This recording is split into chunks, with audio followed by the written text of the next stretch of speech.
अस्सलामुअलैकुम friends, welcome to bright future hub channel. आज का ये लेक्चर महा टीईटी 2025 के सब्जेक्ट सीडीपी का 5th चैप्टर आमोजिश पर असरअंदाज होने वाले अवामिल का पहला लेक्चर है, जो कि पेपर 1 और पेपर 2 दोनों के लिए है, जहां पर हमारा टारगेट है 30 आउट ऑफ 30। इंशाल्लाह इन लेक्चर्स के अलावा आपको सीडीपी के लिए कहीं से भी कुछ भी पढ़ने की ज़रूरत नहीं पड़ेगी, सब कुछ यहीं से कवर कराया जाएगा। तो चलिए लेक्चर को करते हैं स्टार्ट।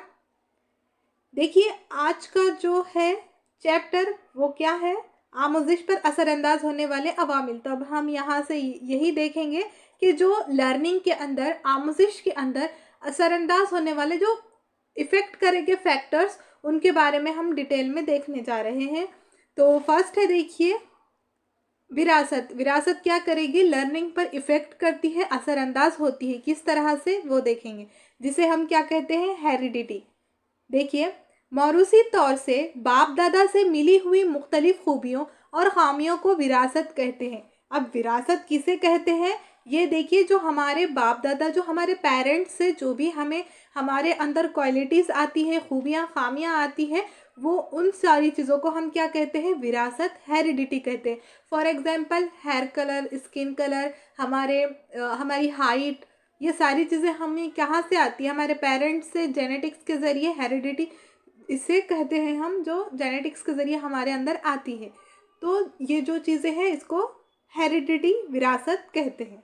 नेक्स्ट देखिए, ये खूबियाँ नस्ल दर नस्ल मुंतकिल होती रहती हैं। अब ये जो खूबियाँ हैं एक नस्ल से दूसरी नस्ल में मुंतकिल होगी।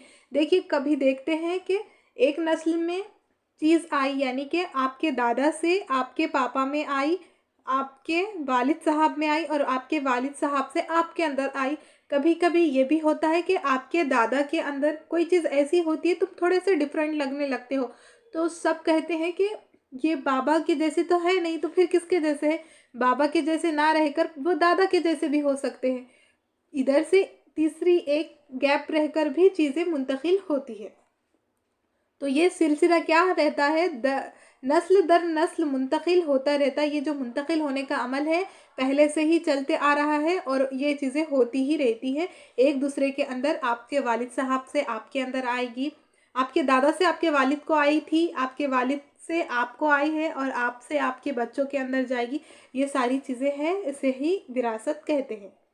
अब देखिए वुडवर्थ के मुताबिक, माहिर नफ्सियात है ये, इनके मुताबिक क्या चीज़ें हैं, देखिए विरासत में वो सभी बातें आ जाती है जो ज़िंदगी की शुरुआत करते वक्त, पैदाइश के वक्त नहीं बल्कि पैदाइश से 9 माह कबल हमल करार देने होने के वक्त फ़र्द मौजूद होती है, फ़र्द में मौजूद होती है। अब देखिए यहाँ पर ये बता रहा है कि ये जो विरासत है, विरासत में वो सभी बातें आ जाएगी, वो सारी चीज़ें आ जाएगी कि यहाँ पर देखिए जब बच्चा जो होता है उसकी जब बर्थ होती है, जब वो पैदा होता है, तो वहाँ से ही शुरू नहीं होगी, पैदाइश के वक्त से ही चीज़ें नहीं है विरासत के अंदर, बल्कि कब से है, पैदाइश से पहले 9 माह पहले जब प्रेगनेंसी रहती है, वहाँ से ही ये चीज़ें क्या है, शुरू है, वहाँ से ही विरासत शुरू हो जाती है। नेक्स्ट देखिए, वुडवर्थ नहीं, रुथ बैंडकट के मुताबिक है। देखिए ये भी एक माहिर नफ्सियात है। अब उन्होंने क्या कहा था और इन्होंने क्या कहा था, तो ये भी चीज़ें याद रखने वाली, इसीलिए तो है कि जो सीडीपी है बहुत ज़्यादा वास्ट है।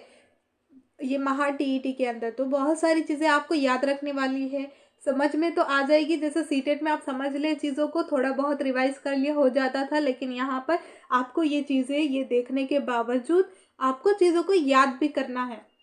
अब देखिए विरासत माँ बाप से औलाद को हासिल करने वाली खुसूसियत का नाम है।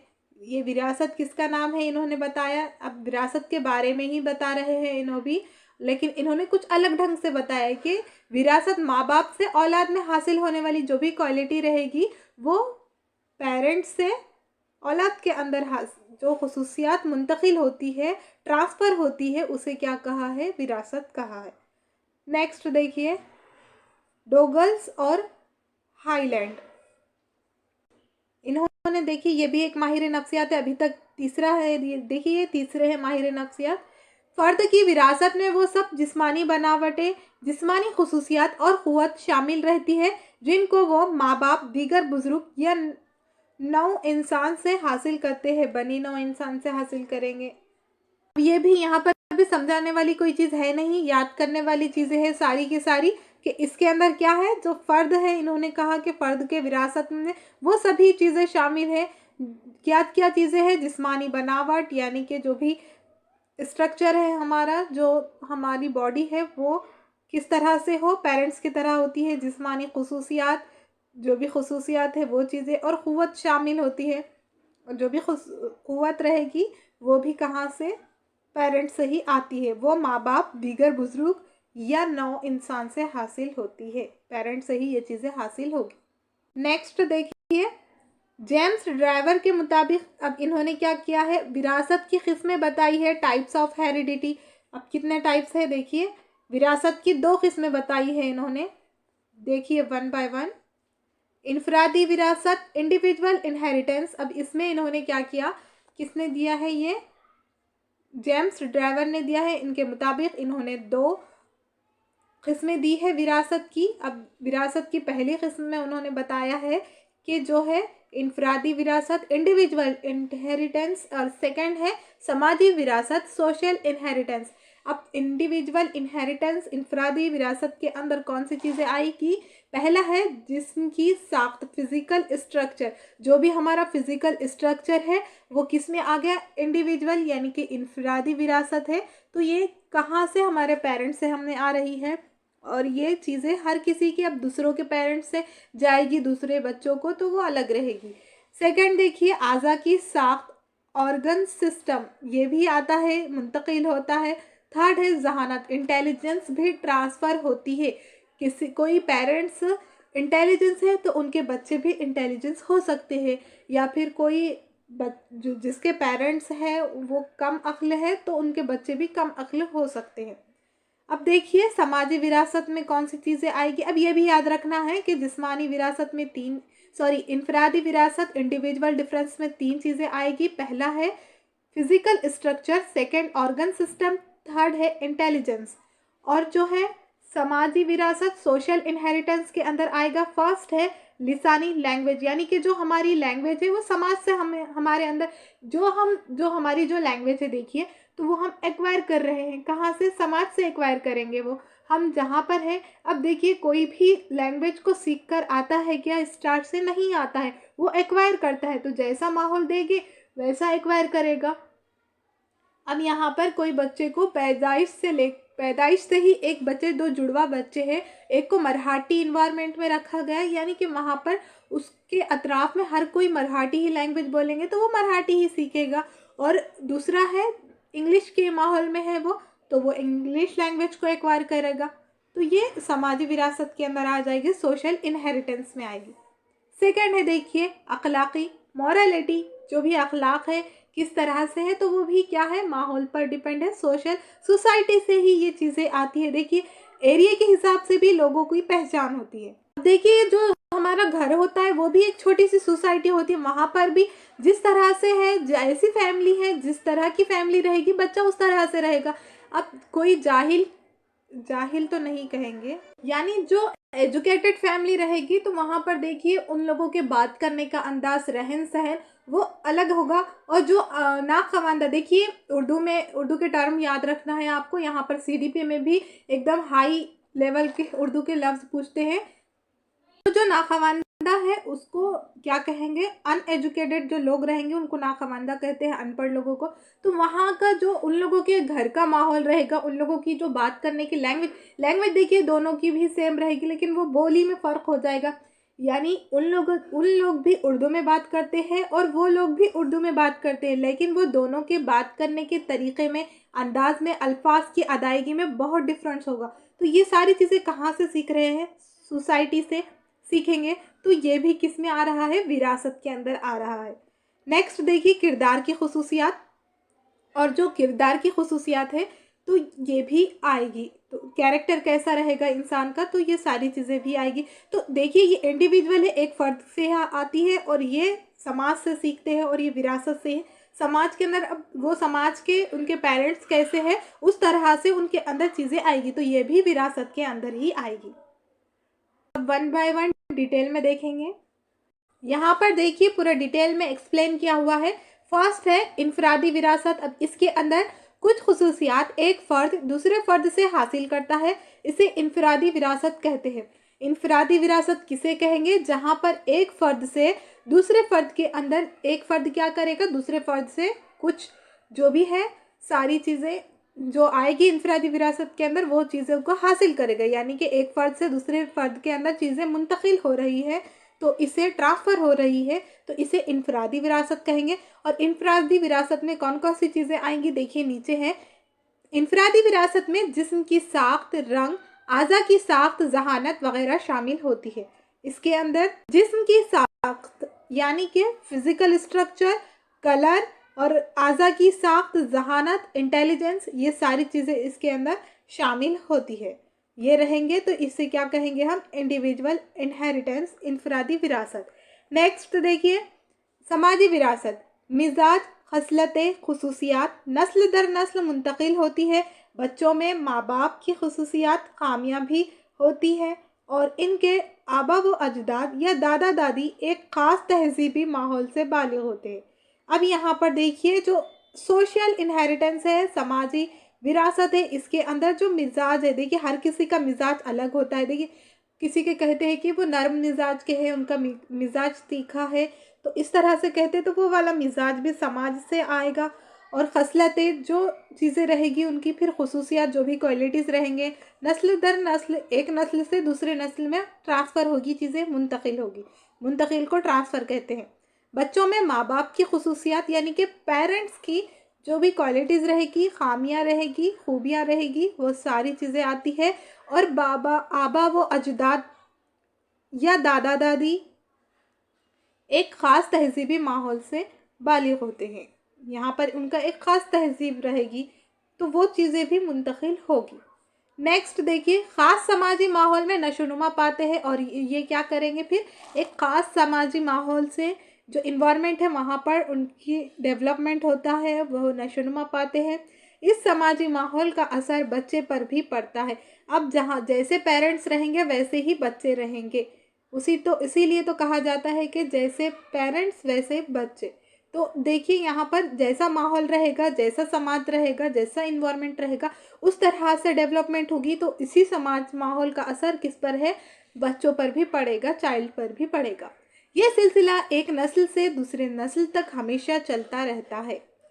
अब ये चीज़ ऐसी है क्या, एक से दूसरी नस्ल पे गई, चीज़ें मुंतकिल हुई और एक दो नस्ल में जो भी है जनरेशन, नस्ल किसे कहेंगे हम? जनरेशन को कहेंगे। तो दो चार नस्ल में जो दो चार जनरेशन है वहाँ पर गैप हो गया, चीज़ें ट्रांसफ़र नहीं हुई। ऐसा है क्या? ऐसा बिल्कुल भी नहीं है। ये हमेशा चलते आ रहा है, चल रहा है और आगे भी चलेगा। तो ये चीज़ें क्या है? एक दूसरे से मुंतकिल होती रहती है। इसे समाजी विरासत कहते हैं, सोशल इनहेरिटेंस कहते हैं। नेक्स्ट देखिए लिसानी, अखलाक़ी और किरदार की खुसूसियात समाजी विरासत से हासिल होती है। जो भी लैंग्वेज है, लिसानी यानी कि लैंग्वेज को कहेंगे, और अखलाक़ी मॉरलिटी, किरदार कैरेक्टरिस्टिक की खुसूसियात समाजी विरासत से कहाँ से हासिल होगी? ये तीनों भी समाजी विरासत से हासिल होगी। नेक्स्ट देखिए विरासत का क़ानून देखेंगे। अब हम बहुत सारे चीज़ें हैं देखने की। तो देखिए विरासत का क़ानून, लॉ ऑफ हेरिडिटी। अब इसमें पहला है, देखिए पहला क़ानून जरासीम पैदाइश का क़ानून। तो देखिए इसमें क्या है, इस क़ानून को के मुताबिक बच्चे को ज़िंदगी देने वाला मादा कभी ख़त्म नहीं होता। अब ये जो है तो इसके अंदर जो ये जो क़ानून है तो इसमें इसके मुताबिक क्या है कि बच्चे की ज़िंदगी देने वाला जो भी मादा है, एक मादा होता है, तो वो कभी ख़त्म नहीं होता है, बताया जा रहा है। नेक्स्ट देखिए इस कानून को पेश करने वाले विजमैन। अब इसको किसने पेश किया ये भी याद रखना है, मेन है। देखिए विजमैन का कहना है कि मादे का काम सिर्फ जरासीम पैदाइश तैयार करना है जो होने वाले बच्चे को अपने वालिदैन, पेरेंट्स, माँ बाप से मिलता है और ये नस्ल दर नस्ल चलता है। अब ये सबसे पहले देखिए ये जो मादा है तो ये विजमैन का क्या कहना है इनके मुताबिक कि जो मादा है वो जरासीम पैदाइश तैयार करता, क्या करेगा? ये जरासीम पैदाइश तैयार करेगा। और ये किसको? बच्चे को कहाँ से मिलता है? पेरेंट्स से ही मिलता है और ये नस्ल दर नस्ल चीज़ें चलती रहती है, मुंतकिल होती है। सेकंड कानून देखेंगे, लॉ ऑफ, कहाँ है ये देखिए, law law of resemblance. Second है मुशाबहत का कानून। इस कानून के तहत जिस जैसे माँ बाप होते हैं वैसे ही इनकी औलादें होती है। इस कानून के मुताबिक दानिश्वर माँ बाप के बच्चे दानिश्वर, आम वालिदैन के बच्चे आम, जहानत वाले और कम जहीन वालिदैन के बच्चे कुन जहीन होते हैं। इसी तरह जिस्मानी तौर पर भी माँ बाप से मुशाबहत रखते हैं। अब यहाँ पर ये जो है मुशाबहत का कानून, यानी कि ये चीज़ें क्या करेगी, एक दूसरे को मुशाबहत रहेगी। ये मुशाबहत यानी कि सेम दिखना एक दूसरे से, उसे कहते हैं रिसेम्बलेंस, एक दूसरे की मुशाबहत, हूबहू लगना। तो ये चीज़ें देखिए कानून के तहत, इस कानून के तहत माँ बाप होते हैं वैसे ही बच्चे, यानी कि जैसे पेरेंट्स रहेंगे। अब देखिए पेरेंट्स की, अब जो बच्चे रहेंगे कभी उनके वो क्या फादर की शक्ल के रहेंगे या मदर की शक्ल के रहेंगे, तो वो बच्चे क्या रहेंगे। अब ये तो फिज़िकल चीज़ें हो गई, उसके साथ साथ अब जो माइंड रहेगा और जो इंटेलिजेंस है तो उसमें भी होता है कि दानिश्वर पेरेंट्स रहेंगे, ज़हीन रहेंगे, इंटेलिजेंस पेरेंट्स रहेंगे तो उनके बच्चे भी क्या रहेंगे, दानिश्वर। दानिश्वर किसे कहेंगे, जो ज़हीन होते हैं, तो उनके बच्चे भी जो रहेंगे वो दानिश्वर रहेंगे। और जो मीडियम रहेंगे पेरेंट्स, उनके बच्चों की भी जहानत मीडियम रहेगी। और कम जहन या फिर मेंटली रिटार्डेड जो भी पेरेंट्स रहेंगे तो उनके बच्चे भी फिर वैसे ही कुन जहन कहो या फिर उससे कम मेंटली रिटार्डेड रहेंगे। तो वो सारे पेरेंट्स के ऊपर डिपेंड करेगी। तब जब ऐसा होगा तो इसे क्या कहा जाएगा, किसका कानून कहा जाएगा, मुशाबहत का कानून कहा जाएगा। जिस्मानी तौर पर भी माँ बाप से मुशाबहत रखते हैं इसके साथ साथ। नेक्स्ट देखेंगे, अब थर्ड कानून है तगय्युर का कानून, लॉ ऑफ वेरिएशन। अब इसमें क्या चीज़ें हैं देखिए, इस कानून के मुताबिक बच्चा अपने वालिदैन से बिल्कुल मुशाबहत ना रखते हुए कुछ अलहदा होता है। इसी तरह एक माँ बाप के बच्चे कुछ मुख्तलिफ होते हैं, इनकी जहानत, रंग और आदत एक दूसरे से मुख्तलिफ होती है। कभी कभी इनमें समाजी और दिमागी फ़र्क भी होता है। अब देखिए यहाँ पर ये बताया है कि जो मुशाबहत का कानून था तो उसमें सेम थे, पेरेंट्स जैसे रहेंगे, उनका जो ब्रेन है, जो उनका आईक्यू लेवल है जैसा है, बच्चे वैसे है। लेकिन अब यहाँ पर तगय्युर, तगय्युर यानी कि चेंज होगा, वेरिएशन, वेरिएशन आएगी चीज़ों में। तो यहाँ पर इस कानून के मुताबिक बच्चा वालिदैन से बिल्कुल मुशाबहत ना रखता है। यहाँ पर सेम रहेंगे क्या बच्चे, पेरेंट्स जैसे रहेंगे बच्चे वैसे ही रहेंगे क्या, नहीं रहेंगे।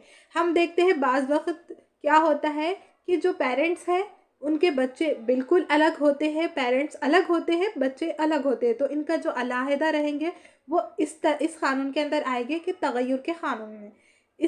इसी की तरह माँ बाप के कुछ मुख्तलिफ होते हैं, ये भी चेंज रहेगी उनकी सारी चीज़ें। जैसे कि एग्जाम्पल देखिए, जहानत, रंग, उनकी जहानत अलग रहेगी, कलर अलग रहेगा, आदत, हैबिट अलग हो जाएंगे, एक दूसरे से मुख्तलिफ होते हैं। कुछ कोई आपके भी घर में हो सकता है, होंगे कि कोई एक भाई बहन में से कोई एक होंगे जो सबसे मुख्तलिफ होंगे, तो वो किस में आ जाएंगे, फिर तगय्युर के कानून के अंदर आ जाएंगे।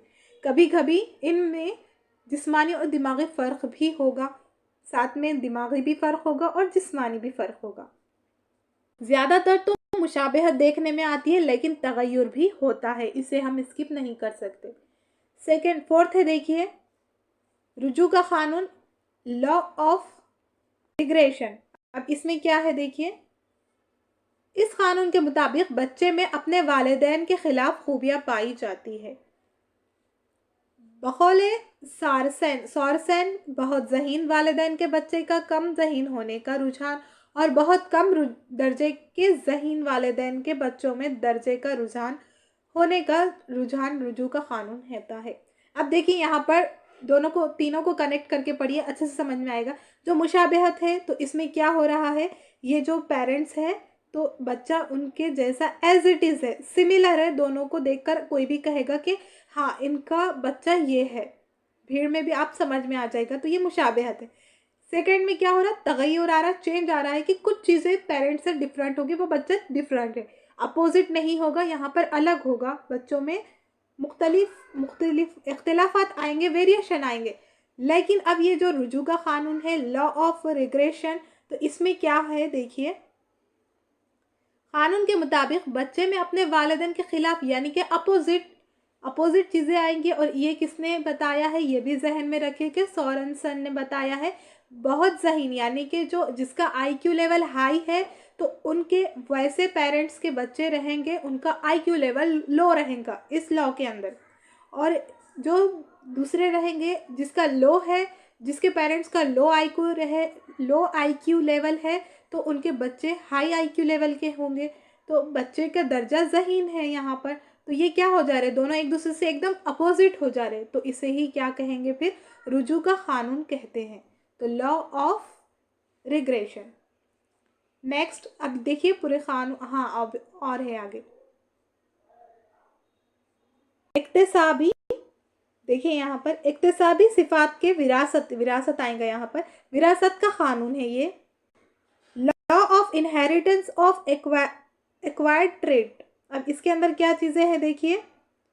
इस कानून के मुताबिक माँ बाप के ज़रिए अपनी ज़िंदगी में इक्तिसाब किए जाने वाले औसाफ इनकी औलाद को हासिल नहीं होते। इस कानून को नामंजूर करते हुए लेमार्क ने लिखा है, अपनी ज़िंदगी में जो औसाफ हासिल करते हैं वो इनके बच्चों को नहीं हासिल होते। अब देखिए ये जो है लॉ, इसके अंदर ये बताया गया है कि इक्तिसाब पहले किसे कहते हैं, इतना क्लियर करके लीजिए कि जो लर्निंग करते हैं हम उसे ही इक्तिसाब कहेंगे। देखिए आगे कि इस कानून में क्या है, जो पेरेंट्स है, जो वालिदैन है, इनके ज़रिए अपनी ज़िंदगी में, अब ये जो अपनी लाइफ के अंदर जो भी लर्न कर रहे हैं, जैसे कोई किसी के पेरेंट्स क्या टीचर, डॉक्टर, लॉयर, इंजीनियर कुछ भी हो सकते हैं, तो उनके जो औसाफ है औलाद में नहीं आएंगे। कैसे, अब देखिए आप जो महा टीईटी की प्रिपरेशन कर रहे हैं, तैयारी कर रहे हैं, तो आप जो इक्तिसाब लर्निंग कर रहे हैं, महा टीईटी की जो आप तैयारी कर रहे हैं, अब यहाँ पर जो भी चीज़ें लर्न कर रहे हैं, तो आपके बच्चों में आएगी क्या ये चीज़ें? बिल्कुल भी नहीं आएगी। तो यही है क्या है, इक्तिसाबी सिफात के विरासत का कानून। तो ये इजीली क्लियर हो गया। इस कानून को नामंजूर करते हुए अब इसको किसने, लेमार्क ने भी लिखा है। ये भी देखिए साथ ही साथ बीच बीच में माहिर नफ्सियात के नाम आ रहे हैं, यहाँ से भी पकड़ के क्वेश्चन पूछ लेगा। तो बाद में क्या होगा, आप ऊपर ऊपर से रिवाइज करेंगे, इसको फोकस नहीं करेंगे, तब फिर ये कुछ नया ही दिखेगा आपको एग्जाम के अंदर। तो देखिए फोकस कीजिए। लेमार्क ने भी कहा है कि अपनी ज़िंदगी में जो औसाफ हासिल करते हैं, जो भी हम चीज़ें हासिल कर रहे हैं, क्वालिटी या फिर जो भी एजुकेशन, जो भी इक्तिसाब कर रहे हैं, जो भी लर्निंग कर रहे हैं, वो इनके बच्चों को नहीं हासिल होगी। क्या जो बच्चा है, डॉक्टर का बच्चा डॉक्टर ही बने, ऐसा पॉसिबल है क्या? नहीं है। ये तो ऐसे एग्जाम्पल तो हम पहले से ही देखते ही आ रहे हैं। अब देखिए लास्ट है कानून, देखिए कौन सा है, मेंडल का कानून, लॉ ऑफ मेंडल। इस कानून के मुताबिक जानदार अपने आम हालत में अपनी पैदाइश वाले की तरफ मायल होता है। जो इसके कानून के मुताबिक जो भी है जानदार कह दिया है इसके अंदर, चाहे वो इंसान रहो या कोई भी रहो, तो उसके अंदर जानदार ही है, तो अपने आम हालत में अपनी पैदाइश वाले से यानी कि पेरेंट से ही मायल रहेगा। ये हो गया मेंडल का कानून। नेक्स्ट आगे बढ़ते हैं हम। अब देखेंगे बच्चे पर विरासत का असर। ये देखिए बच्चे पर विरासत का असर, influencing of heredity on child. कदीम माहिर नफ्सियात ने विरासत की अहमियत के ताल्लुक से बहुत तहकीक की। अब जो कदीम माहिर नफ्सियात है, इन्होंने हेरिडिटी को लेकर, विरासत को लेकर, इसकी अहमियत को लेकर के ताल्लुक से बहुत ज़्यादा रिसर्च किया। तहकीक किसे कहेंगे? रिसर्च को कहेंगे। और इसकी बुनियाद पर देखिए, आप अगर से शॉर्ट नोट्स बना रहे हैं बैठे बैठे, या फिर जो भी कॉपी पेन लेकर बैठे, तो ये जो बोल रहे हैं कि तहकीक को रिसर्च कहते हैं, क्योंकि ये चीज़ें बाद में कंफ्यूज करेगी।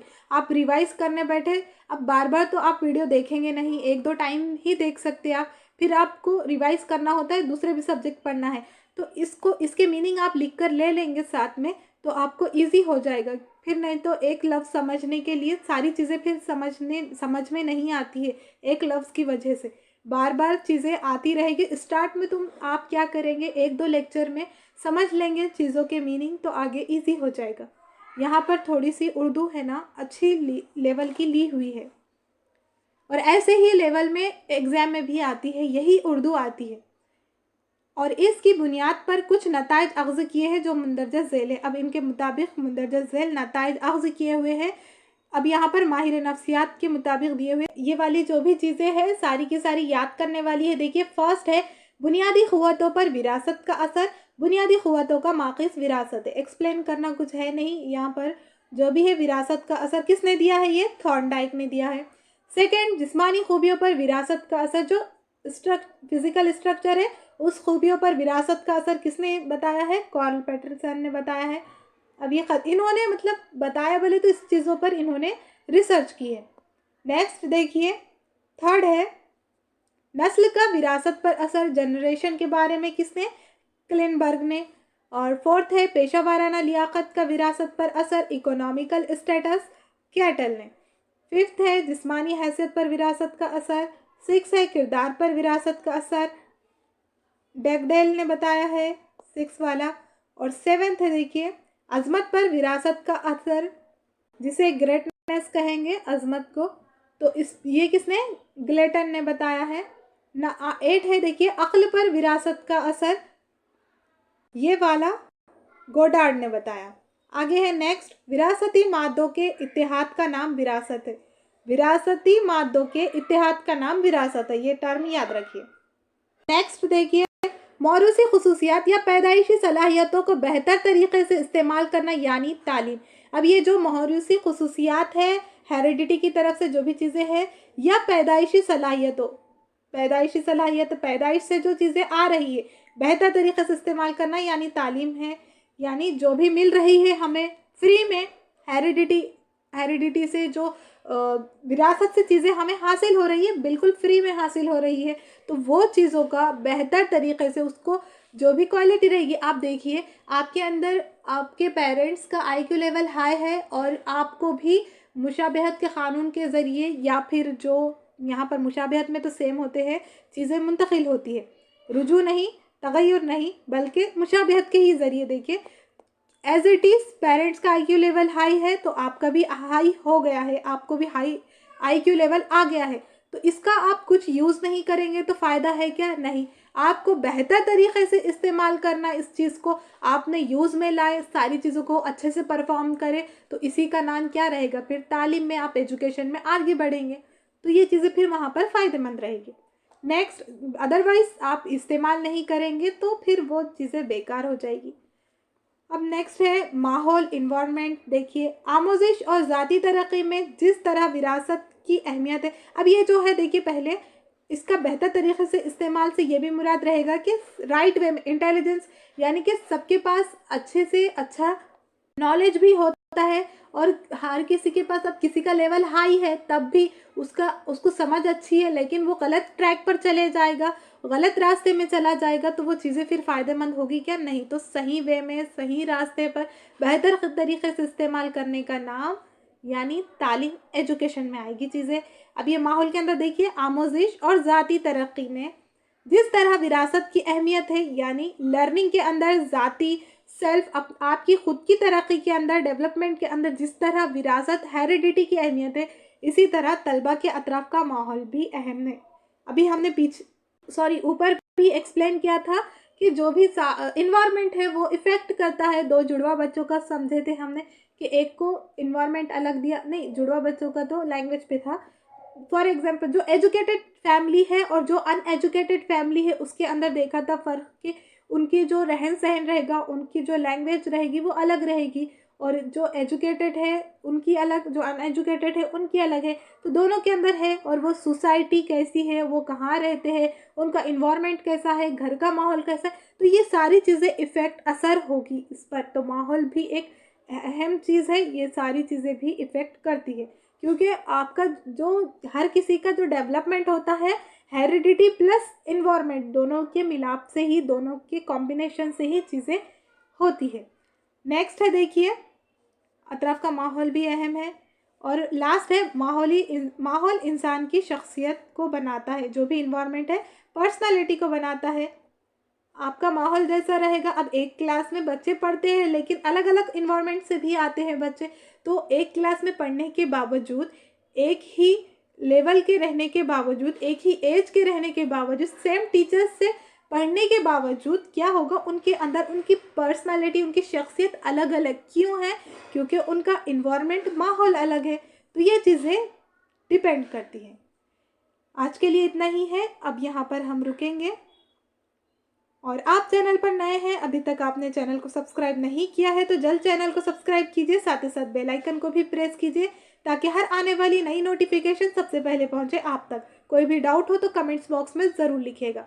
और बने रहिए Monday to Saturday daily CDP की क्लासेस के लिए, जो कि स्पेशली उर्दू मीडियम के लिए। और लेक्चर पसंद आया हो तो लाइक एंड शेयर ज़रूर कीजिएगा। और यहाँ से अब पूरे इस तरह से ही पूरे चैप्टर को कंप्लीट किया जाएगा, साथ ही साथ PYQ भी कराए जाएंगे। मिलते हैं फिर नेक्स्ट लेक्चर में, तब तक के लिए अल्लाह हाफिज़।